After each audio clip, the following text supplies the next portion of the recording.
I sat by the window, gazing at the bluebonnets blooming in the garden, reflecting on my 10 years with Mike. Our house in the suburbs of Austin, Texas, had a quiet and peaceful atmosphere. But lately, even this tranquil space felt somewhat suffocating. Looking back, my meeting with Mike seemed like fate. It all started when my friend Jessica introduced us just before graduation from the University of Texas at Austin, saying, "You two will definitely get along." Initially, I met him with a casual attitude, but I was immediately captivated by Mike's gentle smile and intellectual way of speaking. "Sarah, will you go out with me?" Mike proposed the day after our graduation ceremony. I still vividly remember the words he spoke with a nervous expression, backlit by the sunset on the Capitol View lawn. At the time, Mike had just started working as an engineer at Dell Technologies. He was well regarded as a promising young employee.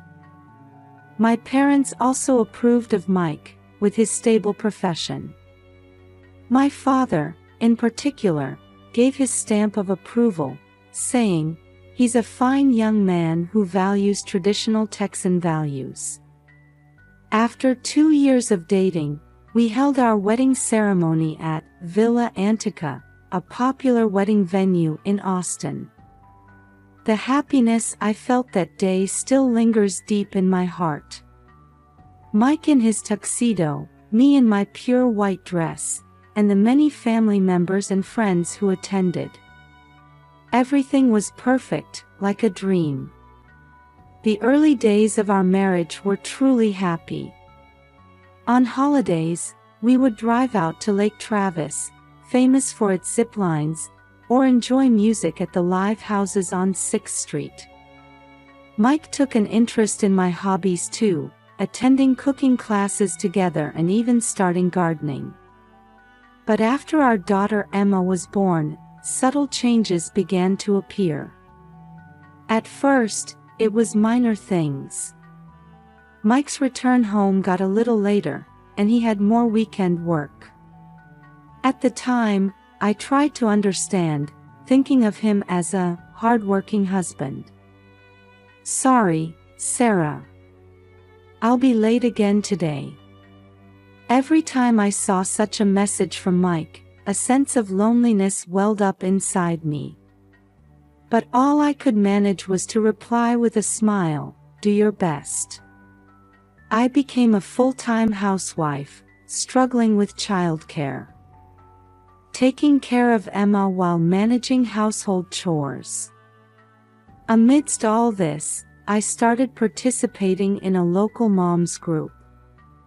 The time spent sharing concerns with friends in similar situations became a precious outlet for me.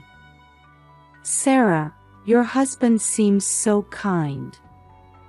Every time Linda, a friend from the group, said this, I felt conflicted.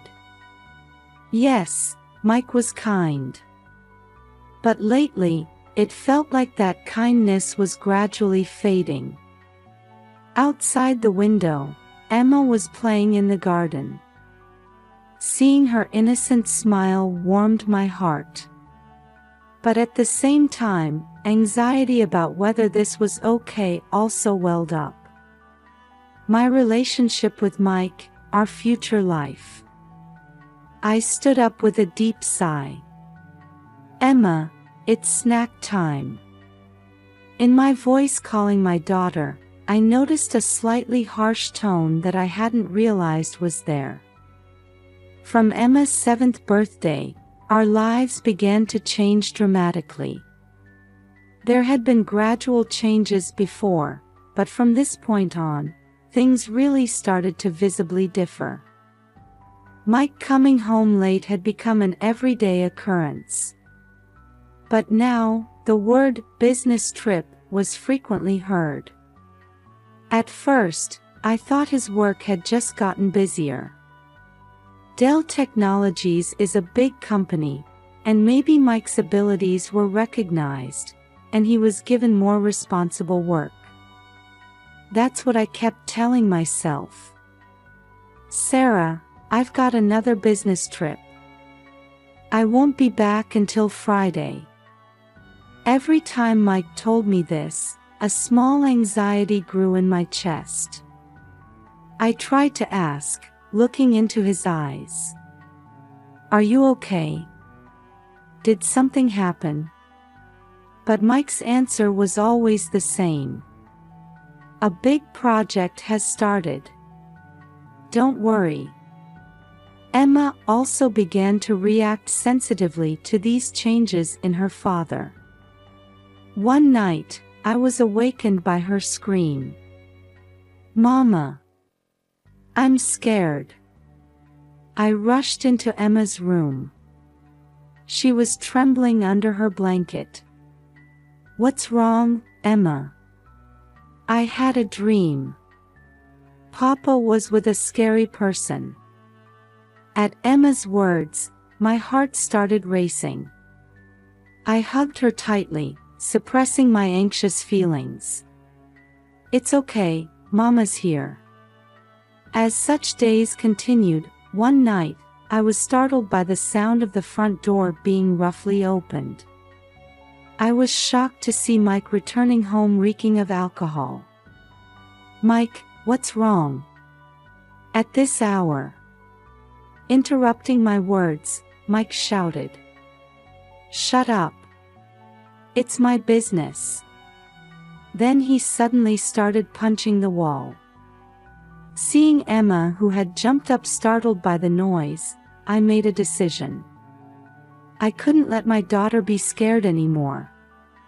A few days later, unexplained rashes appeared on Emma's body. We had her examined at the local family clinic, but they couldn't determine a clear cause. To be safe, it might be better to have her checked more thoroughly at Dell Children's Hospital. Told this by the doctor, we headed to the renowned hospital in Austin. In the hospital waiting room. While hugging Emma, I called Mike. But again, it went to voicemail. I let out a sigh. Mama, isn't Papa coming? I didn't know how to answer Emma's question. Just then, Nurse Jane approached us. Mrs. Johnson, I'd like to speak with you. Please come this way to this private room. At those words, my heart started racing. Is Emma's condition serious? Dr. Brown, the attending physician, would like to speak with you. Entering the private room, a male doctor in his 50s was waiting with a serious expression. Mrs. Johnson, I have a question. Have there been any changes in your home recently? At that question, I was at a loss for words. Well, nothing in particular. Dr. Brown continued with an even more serious expression. Actually, Emma's symptoms might be caused by severe stress. This is my suggestion, but please consider divorce immediately. At those words, I was stunned. Huh? Divorce? What do you mean? In a private interview with Emma, I heard some concerning things. It seems your husband's behavior is causing Emma significant stress. At that moment, all the anxieties and doubts I had been feeling came rushing in. Mike's changes, Emma's nightmares, and now this doctor's words. It all started to connect. Tears began to flow from my eyes without me realizing it. Dr. Brown's words continued to echo in my ears. The word divorce sank into my chest like heavy lead. However, thinking of my daughter Emma, I couldn't turn a blind eye to this reality. I took a deep breath, trying to regain my composure. Doctor, I asked, suppressing my trembling voice.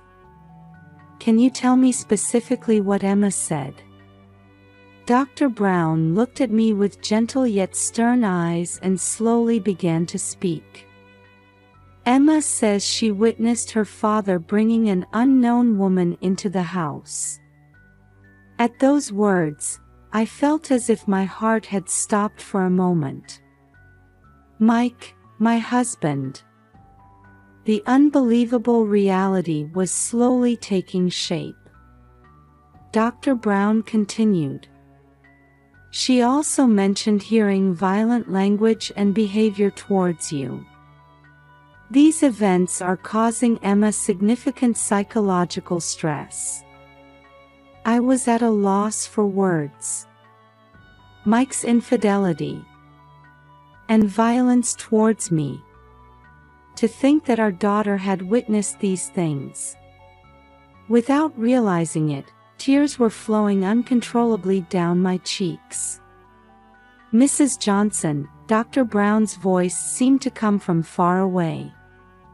"Emma's rash is likely psychosomatic urticaria. If this environment continues, it could develop into more serious physical and mental issues." At those words, I came back to my senses. Emma. Yes, I had to think of my daughter first. I took a deep breath, trying to calm myself. "I understand," I said, putting strength into my voice. "For Emma's sake, I'll seriously consider what to do next." "Thank you." Leaving the examination room, Emma was looking at me anxiously in the waiting room. I put on a smile and approached my daughter. "Emma, let's go home." After leaving the hospital, we stopped by a nearby Zatsa coffee. I ordered a hot chocolate for Emma and coffee for myself. While Emma was playing in the kids' corner inside the store, I tried to organize my thoughts. Gazing at the people passing by outside the window, the events of the past few years flashed through my mind like a film reel. The happy days, and the recent painful times. My hand holding the coffee cup trembled slightly.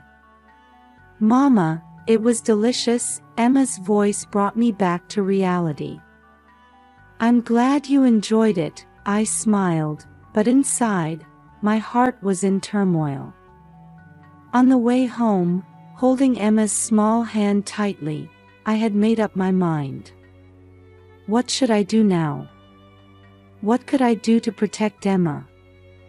The answer was clear, but I needed a little more time to make that decision. Arriving home, I sat on the living room sofa and had Emma sit on my lap. "Emma, Mama loves you very much. No matter what happens, Mama will protect you, okay?" Emma nodded silently and hugged me tightly.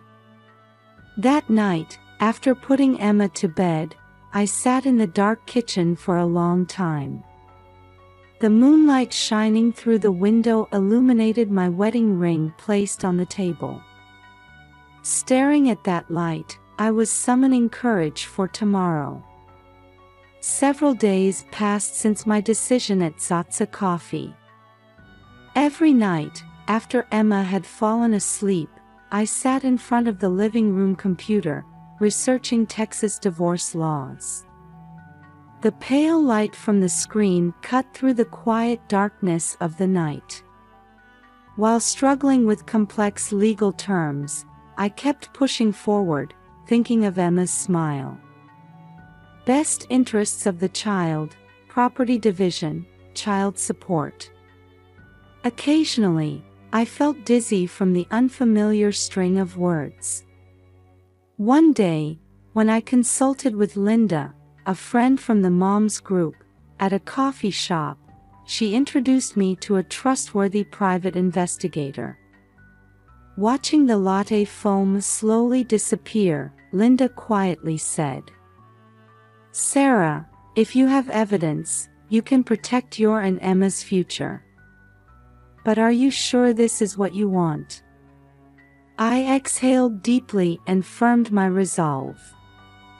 Yes, for Emma's sake too, I need to clarify things. Encouraged by Linda's words, I decided to hire the investigator. For the next 2 weeks, my heart was constantly swinging between anxiety and expectation. Even when sending Emma off to school in the morning or putting her to bed at night, a part of my mind was always concerned about Mike. Although Emma's rash had improved slightly, her night crying continued. In the middle of the night, hearing Emma's sobbing from her room, my heart felt like it was being torn apart. Hugging Emma during these times, I questioned my decision over and over again. "Mama, when is Papa coming home?"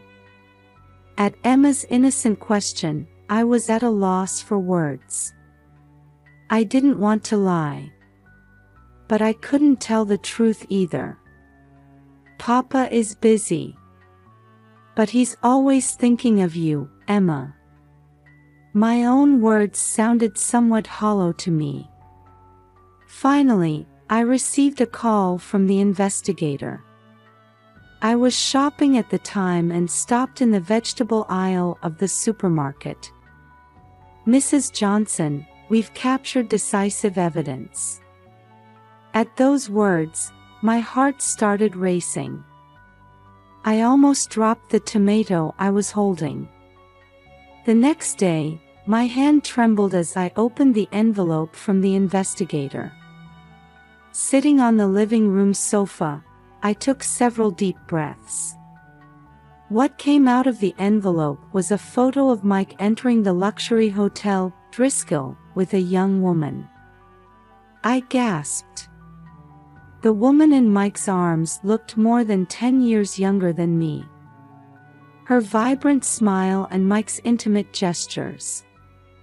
These images burned into my eyes and wouldn't leave. Hot tears flowed from my eyes as I stared at the photos. My chest felt like it was about to burst with sadness and anger. My wedding ring suddenly felt heavy on the ring finger of my left hand. But I had to stay calm for Emma's sake. I took deep breaths repeatedly, suppressing my emotions.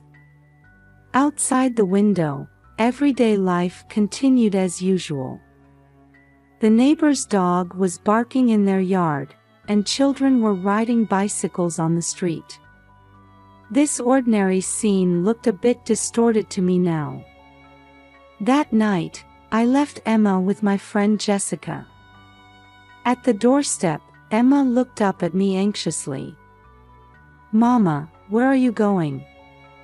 I knelt down, lowering my body to Emma's eye level. "It's okay. Mama just has some important business. I'll come pick you up soon, okay?" I kissed Emma's cheek and thanked Jessica. As I got into the car and looked in the rearview mirror, I could see Emma waving her little hand.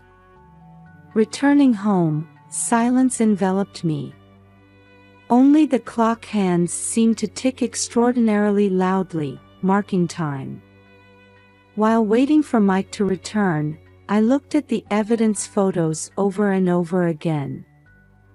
On the coffee table was our wedding photo. Mike and I smiling happily. If only we could go back to those days. I shook my head as if to shake off such thoughts. Just after 11 p.m., I finally heard the sound of the front door opening. The sound of keys, the sound of shoes being taken off. And then, "I'm home." My body stiffened for a moment at Mike's voice. But I couldn't back down now. I stood up and turned on the living room light. "Mike, we need to talk." I approached Mike, who had entered the living room, trying to appear calm. Mike seemed a bit drunk. His breath carried a faint smell of whiskey. "What's wrong? You look unusually serious," Mike said in a light tone, but seeing my expression, he became a bit tense. His eyes quickly scanned the room. It looked like he was searching for something, or trying to escape from something. I silently handed him the evidence photos. Mike was clearly shaken when he saw them. I could see the blood draining from his face. "This is just a work-related meeting. You're misunderstanding." Mike's eyes avoided mine as he made excuses. His voice was a bit higher than usual. "That's enough. Stop lying. Emma is hurting because of your actions."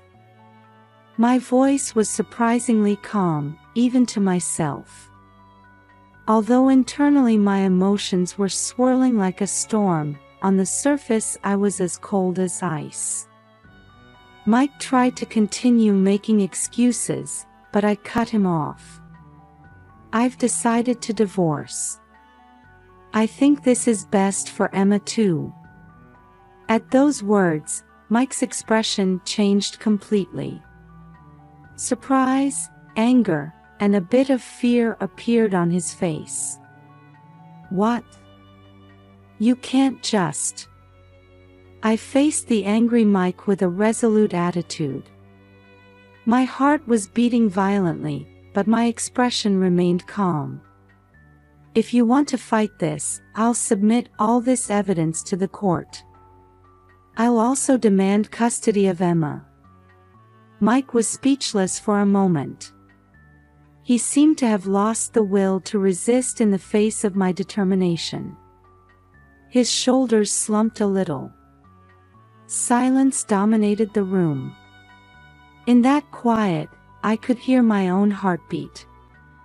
The sound of the clock's second hand seemed unusually loud. Outside the window, the night wind was rustling the trees.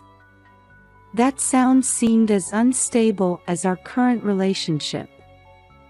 Mike collapsed onto the sofa. His eyes showed colors of resignation and regret. I quietly removed my wedding ring and placed it on the coffee table. That small metallic sound seemed to announce the end of our 10-year marriage. "Emma is at Jessica's house tonight. I'll go pick her up tomorrow." My voice was surprisingly steady. Mike nodded silently. Before leaving the living room, I turned back. The person who was once dear to me now looked like a stranger.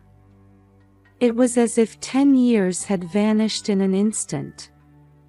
"Goodbye, Mike." With those words, I took my first step towards a new life. A few days after the confrontation with Mike, I was sitting in a lawyer's office.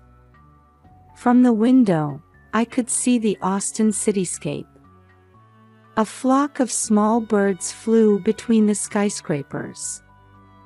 Watching the birds fly freely, I took a deep breath. "Mrs. Johnson, this is the divorce petition." The lawyer's words brought me back to reality. As I looked through the documents, the past 10 years flashed through my mind like a film reel. The happy days, and the recent painful times. My hand holding the pen trembled slightly. The following week, I started looking for an apartment with Emma. In the suburbs of Austin, in a quiet residential area. When we found an apartment near a small park, Emma's eyes lit up. "Mama, I can play with friends here." At those words, my determination solidified. On moving day, Mike suddenly appeared. His eyes were red, and he looked tired. "Sarah, I'm truly sorry. Seeing Mike stumble over his words, complex emotions welled up inside me. Anger, sadness, and a bit of sympathy. Mike, it's too late. But please remain a father to Emma. At my words, he nodded silently. A new life began. For the first few weeks, Emma's night crying continued. Will Papa never come back? Such questions often pained my heart. But hugging Emma gave me the courage to face forward. It was a month after moving that I learned about the local DV support group, Safe Place. Encouraged by my friend Linda to participate, I found women there who had similar experiences. Listening to their stories, I realized I wasn't alone. Sarah, you're strong. You stood up for Emma's sake. At the words of Carol, the group leader, I couldn't stop my tears. Emotions I had been bottling up for years suddenly poured out. Emma's symptoms also gradually improved. With the support of Jennifer, the psychotherapist, mother and daughter spent days healing their wounds. Every time Emma's smile returned, I became more certain that I had made the right choice. The divorce was finalized 6 months after our separation. When I faced Mike in court, he looked haggard. Sarah, I'm truly sorry. I did something unforgivable. While harboring complex feelings towards Mike's words, I responded calmly. Mike, we can't change the past. But from now on, please be a good father to Emma. The judge granted me custody of Emma and ordered Mike to pay appropriate child support. Furthermore, Mike's infidelity was recognized, and he was ordered to pay me compensation. What was unexpected was that Mike's affair partner was also ordered to pay compensation. Now you can start a new life, the lawyer said. I let out a sigh of relief at those words. A year passed, and I started a part-time job. Working at a local bookstore, I created a life rhythm that allowed me to participate in Emma's school events. Emma also adapted to the new environment, made friends, and regained her cheerfulness. One day, during volunteer work at Safe Place, a newly participating woman was tearfully recounting her experiences.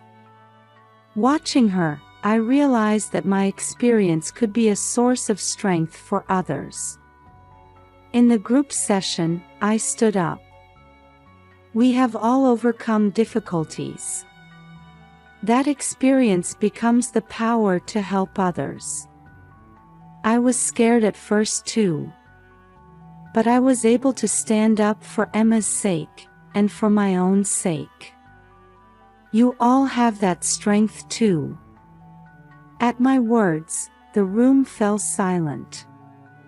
Then, one by one, people started nodding. At that moment, I felt like I had found my new mission. On the way home, holding hands with Emma, I looked up at the sky. It seemed bluer and wider than before. Mama, let's go get ice cream. I responded with a smile to Emma's innocent grin. Sure, let's go. The door to a new life was opening wide before us. On a crisp spring day, sunlight poured down on Austin's Zilker Park. Sarah, 37, and Emma, 10, were enjoying a picnic on the green lawn. Mama, I'm happy, Emma suddenly murmured. Sarah gently hugged her daughter and smiled, saying, I'm happy too, Emma. 2 years had passed, and Sarah had officially started working at New Hope, an NPO supporting DV victims. Emma had grown into a healthy and active 5th grader, regaining her bright smile. Mike was watching the two from a distance. He had stopped by the park by chance after attending Emma's sports day. After the divorce, he had gone through rehabilitation for alcohol addiction and was now engaged in community volunteer work. Seeing his ex-wife and daughter laughing happily, Mike felt regret but also relief. He quietly approached them and said, "Sarah, Emma, hello." Surprised, the two turned to face Mike, who offered them a gentle smile. "I'm really glad to see you both so happy." Sarah noticed the change in Mike and nodded slightly. Emma, though a bit confused, honestly conveyed her feelings. "Papa, I'm happy with Mama." Mike gently patted his daughter's head and murmured, "I see. That's good." The three spent a peaceful time together, despite the awkward atmosphere. As they parted, Mike vowed, "I'll keep working hard to be a good father to Emma." Sarah and Emma started walking hand in hand through the twilight park. Watching their retreating figures, a small tear glistened in Mike's eye. A new form of family bond was slowly but surely being woven.